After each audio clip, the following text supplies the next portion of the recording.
So we are on day, we are continuing to read our book, Win Bigly by Scott Aloud. And we were halfway through a chapter talking about the making of a hypnotist. The reason hypnosis is not a powerful tool for losing weight or quitting smoking is almost humorously simple. You don't want to eat less, and you don't want to and you don't want to stop smoking. Actually, smokers and overeaters like both of those things. That's the whole problem. If people didn't enjoy eating and smoking, they wouldn't be doing those things. And hypnosis is only good for getting you what you do want.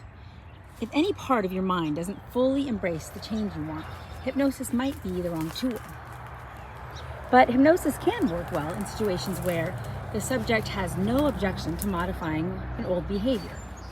For example, let's say you want to overcome a specific type of fear. In those cases, the subject has zero desire to keep the fear. The fear provides no pleasure or no other benefit. Hypnosis can work well in those situations, but you are still fighting against some sort of irrational wiring in the subject's mind. So success is not guaranteed with hypnosis.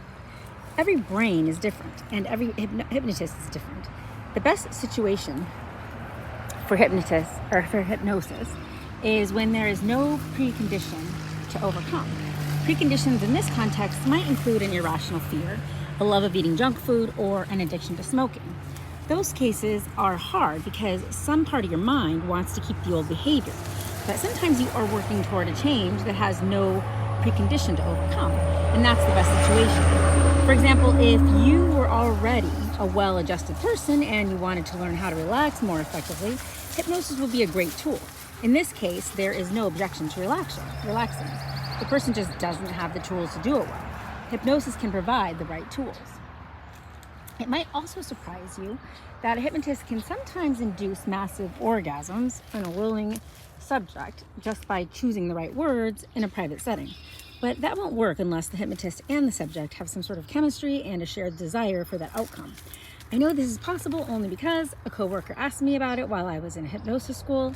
At the time, I didn't know if such a thing was possible, but I needed to practice, and she volunteered to be my test subject, so I gave it a try.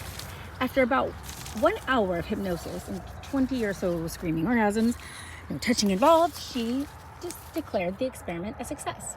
I later learned that the experiment is repeatable with the right kind of subject. That's what I mean by mind-boggling power.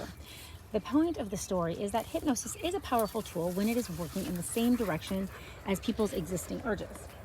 You'll be happy to know that hypnosis can't make people do things they know to be wrong in their waking state, or at least there are no credible stories of that happening. That makes sense to anyone who has ever been hypnotized. A hypnotized person is actually conscious and aware, but deeply relaxed. They can open their eyes and walk out the door at any time. The public has a distorted impression of hypnosis because of movies. In a movie, you can hypnotize someone to become an assassin. In real life, that's not possible. In the movies, you often see the hypnotist waving a watch or some other pendant type of object and telling you to stare at it. No trained hypnotist does that in real life. It doesn't have a purpose. By now, you are wondering if stage hypnosis is real or just a trick. Stage hypnotists seem to make people do embarrassing things in public, and that would appear to violate what I just said about people not doing things while under hypnosis that they would object to if awake. In the case of stage hypnosis, there is a magic trick involved on top of the hypnosis. The magic trick is that you assume the people on stage think the way that you think. If you would be embarrassed doing what you see them doing, you assume they feel the same. But they don't. In any crowd of 100 people, it is easy to find several who are good subjects for hypnosis and also not easily embarrassed by public displays of silliness.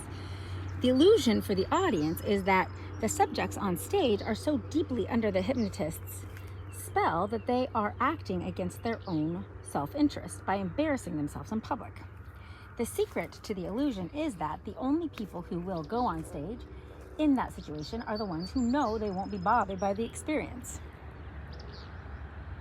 Further deepening the stage hypnosis illusion is the fact that many of the subjects are introverts and wallflowers in normal life.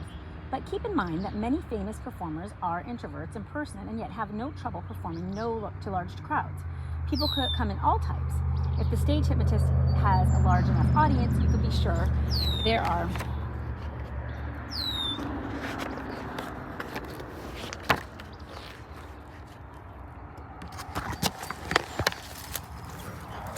some people who will be comfortable doing silly things. Yes, the subjects are hypnotized, but that alone wouldn't be enough to make an unwilling person do embarrassing things in public. The willingness has to be there from the start. I used a hypnosis technique in the paragraph before last that starts with, "By now you are wondering." The hypnosis technique involves demonstrating that I know what you are thinking. At the moment, you are thinking, if I guess right, this creates a little bond between the author and the reader because it feels like I know you as well as I might know a friend. It's like I'm in your head. That type of personal connection makes whatever I write seem more interesting to you because you naturally care more about a friend than a stranger.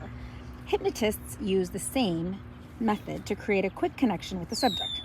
If I tell you what you are thinking in the exact moment you are thinking it, I can create the illusion that our minds are somehow connected. And once connected and comfortable with the connection, the subject is more likely to let the hypnotist later operate the controls. In my example above, I know from years of experience that when I start to describe hypnosis, it almost always triggers a specific question. Is stage hypnosis real?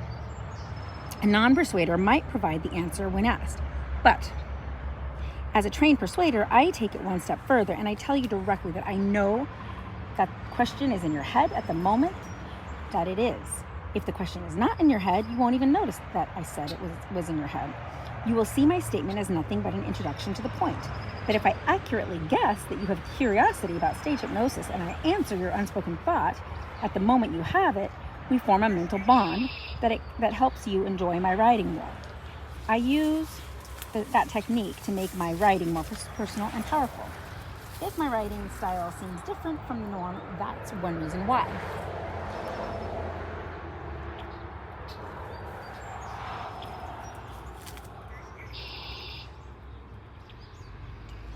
For more tips on writing, I include in Appendix T my brief viral blog post on how to be a better writer.